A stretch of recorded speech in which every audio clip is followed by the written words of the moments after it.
Hello everyone and welcome back to another video from Crazy Gamer. In this video, I'm going to show you how to add friends on the Call of Duty Warzone game. So let's get started right away.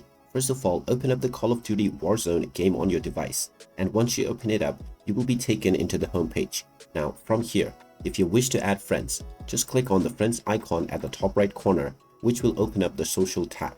Now within the social tab, you will find the friends that you have added to your account. Just click on expand social and now you will see the add friend option. Just click on this and you will now be able to enter the Activision ID in order to add this person. You can just type in the player name followed by the number and then enter a custom message if you wish to do so.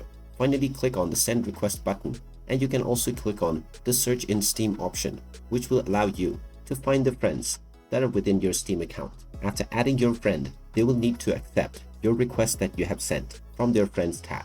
After they accept your request, you will become friends with this person and you will be able to see their profile within your social tab. And there you have it. That is how easy it is to add a friend on your Call of Duty Warzone account. If you find this video helpful, make sure you hit that like button and subscribe to our channel if you haven't done so already. Also ring that notification bell to never miss another update from us. Thank you for watching and I will see you again in the next video.